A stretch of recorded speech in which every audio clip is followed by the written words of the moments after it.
Good morning students. मैं करमजीत अपने class 10th की साइंस का लेसन 4 शुरू कर रखा है और उसके अपने एंटीजन और एंटीबॉडी के बारे में अपने जान चुके हैं।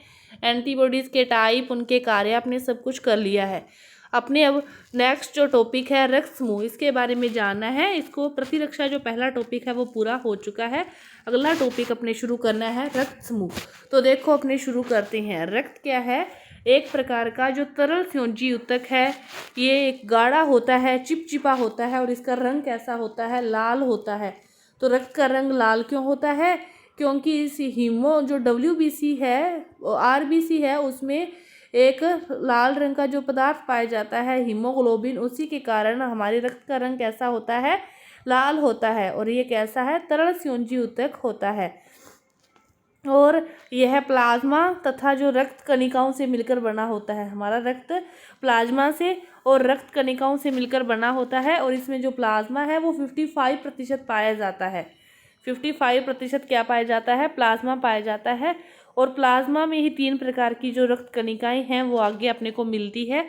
RBC, WBC और बिंबाणु, प्लेटलेट्स कहते हैं जिसे। लाल रक्त कणिकाएं, श्वेत रक्त कणिकाएं और बिंबाणु। जो लाल रक्त कणिकाएं हैं इसका जीवन काल अपने पढ़ा था, कितना होता है?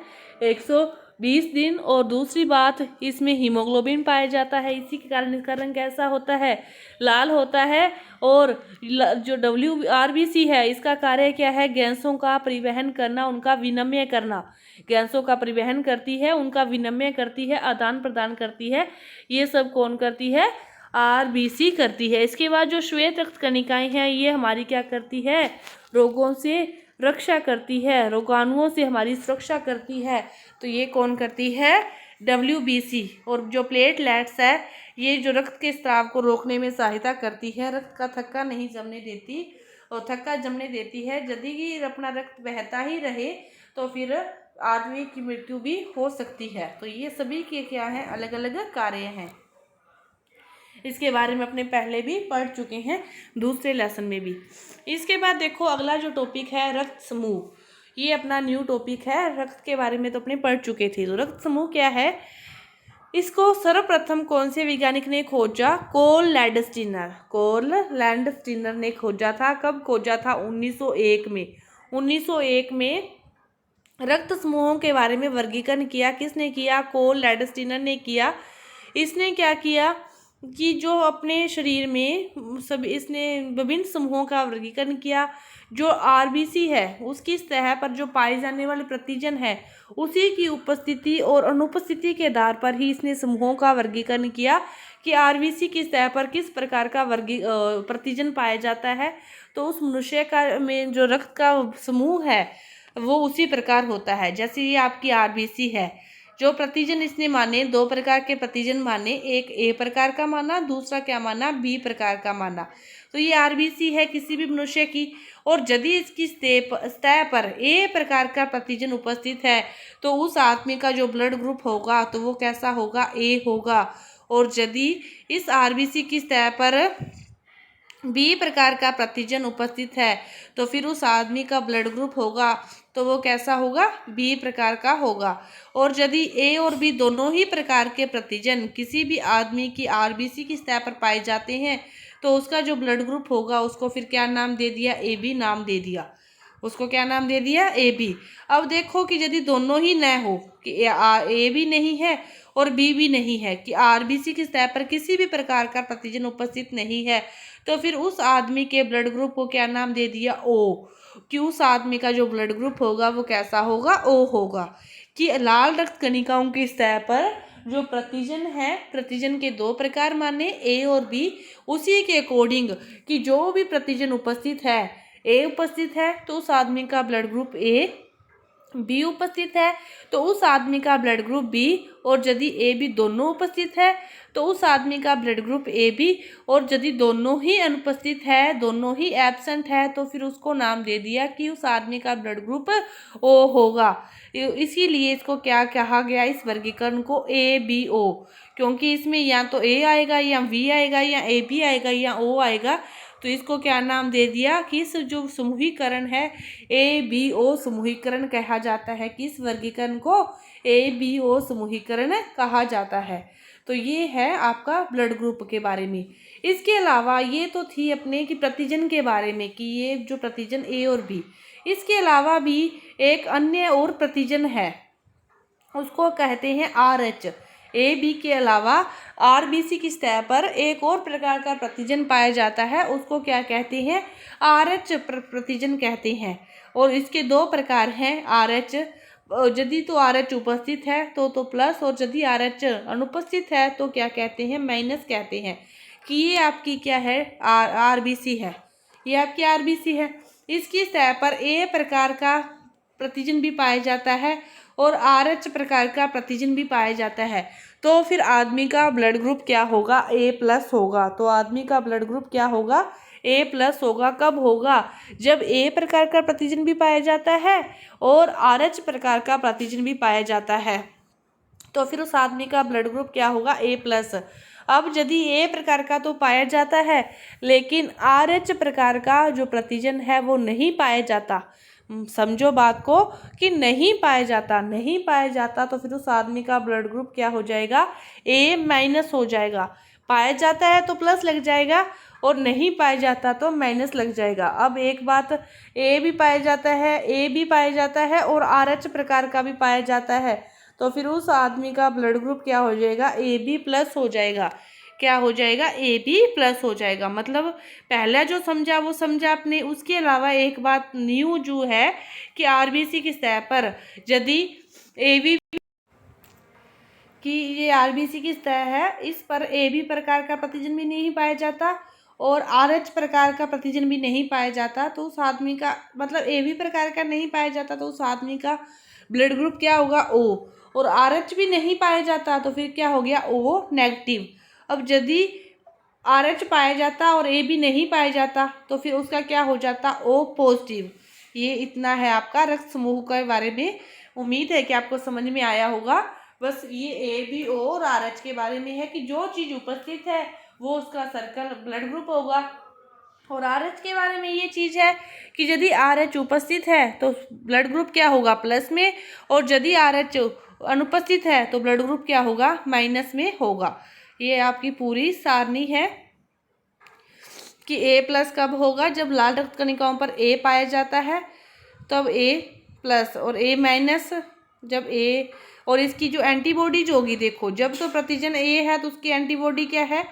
B। उसकी एंटीबॉडी B। जब B है तो उसकी एंटीबॉडी A, मतलब अपोजिट है। तब ये लाल रक्त कणिकाओं के पर RH का जो वर्गीकरण है कि RH उपस्थित है तो प्लस, RH अनुपस्थित है तो क्या है? माइनस।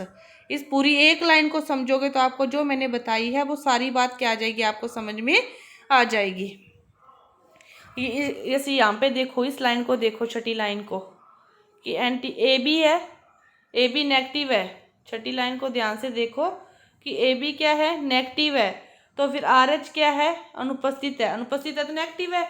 AB दोनों पाए जाते हैं तो AB नेगेटिव है, तो इसके प्रतिजन का जीन प्रारूप क्या होगा? IAIB। और इसके एंटीबॉडी क्या होंगे? AB नेगेटिव है तो इसके एंटीबॉडी में फिर दोनों ही नहीं होंगे, ना तो A होगा ना B होगा एंटीबॉडी इसका, और O में कुछ भी नहीं होता तो उसके एंटीबॉडी क्या होते हैं? दोनों ही होते हैं। एंटीबॉडी वाली लाइन को आप समझो कि इसका अपोजिट होता है, रक्त समूह का अपोजिट आपकी एंटीबॉडी है। इधर A है तो उधर B, इधर B है तो उधर A B दोनों इधर है तो इधर फिर कुछ भी नहीं बचा, कुछ भी नहीं है। O है मतलब ना तो A है इधर ना B है, तो इस साइड क्या होंगे? A और B दोनों की जो एंटीबॉडी होता है वो आपके रक्त समूह का क्या होता है? बिल्कुल अपोजिट होता है। इसके बाद जिन लोगों का जो रक्त समूह का A प्रकार होता है उनके शरीर में जो IgM प्रकार की एंटी जो B प्रतिरक्षी पाई जाती है, जो प्रतिरक्षी है उसकी उल्टी पाई जाती है। ठीक है। और दूसरी बात, सर्वदाता और सर्वग्राही ग्रुप के बारे में। सर्वदाता ग्रुप के बारे में जानते होंगे कि जो O रक्त समूह वाला व्यक्ति है वो क्या है? किसी भी रक्त समूह वाले व्यक्ति को अपना रक्त दे सकते हैं। और रक्त समूह वाले जो व्यक्ति हैं वो किसी को भी दे सकते हैं, क्योंकि उनकी जो एंटीबॉडीज है वो दोनों ही होती है तो वो उसको दे सकते हैं। तो एवी वाले रक्त समूह क्या होते हैं, सर्वग्राही होते हैं, मतलब वो किसी से भी ले सकते हैं। क्यों ले सकते हैं, क्योंकि एवी की एंटीबॉडी कोई नहीं होती, तो उनको कोई दिक्कत नहीं है, वो किसी से कोई भी लड़ाई नहीं करेंगे। उनकी जब एंटीबॉडी नहीं होगी तो फिर वो किसी भी प्रकार का कोई दिक्कत नहीं होगी। तो इसीलिए एवी वाले सभी से ले सकते हैं और ओ वाले सभी को दे सकते हैं। इसके बाद देखो RH फैक्टर के बारे में। RH फैक्टर का जो सर्वप्रथम इसकी खोज हुई थी मकाकारिसस नामक बंदर पर हुई थी, इसकी खोज की गई थी। RH का जो कारक है वो करीब 417 अमीनो अम्ल का एक प्रोटीन है। 417 अमीनो अम्ल इसका एक जो प्रोटीन है वो क्या है, RH कारक है।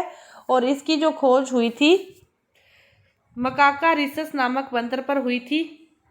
और यह जो प्रोटीन है वो मानव रक्त कणिकाओं की सतह पर भी पाया जाता है। यह जो प्रोटीन है वो मानव रक्त कणिकाओं की सतह पर पाया जाता है। और विश्व में करीब 85% जो मानव है आबादी है वो RH+ लोगों की, और शेष 15% जो आबादी है वो RH- होते हैं। जो प्लस है 15%, 85% जो लोग हैं उनमें RH+ पाया जाता है, लेकिन बस 15% ही लोग इसमें हैं जिनमें जो RH है वो फैक्टर क्या होता है, अनुपस्थित होता है। 85% लोगों में RH पाया जाता है, बस 15% लोगों में ही RH नहीं पाया जाता। तो ये था आपका RH के बारे में और रक्त समूह के बारे में। और एक व्यक्ति को यदि दूसरा मतलब गलत जो रुधिर चढ़ जाता है तो उनकी जो एंटीबॉडीज है वो एक दूसरे को नष्ट कर देते हैं, उसी के कारण आदमी की क्या हो जाती है, मृत्यु हो जाती है। तो एक बात और कि जब किसी मतलब कोई लेडीज है तो उसकी जब भ्रूण है उसके बच्चे की जो उसका तो RH+ है, लेकिन उसके बच्चे का जो RH- फैक्टर है, तो जब जन्म के समय ये दोनों क्या हो जाते हैं, मिल जाते हैं। तो प्रथम जब प्रसव होता है उसके समय ये दोनों मिल जाते हैं, तो फिर क्या होता है कि उस समय महिला के शरीर में IgG बन जाता है।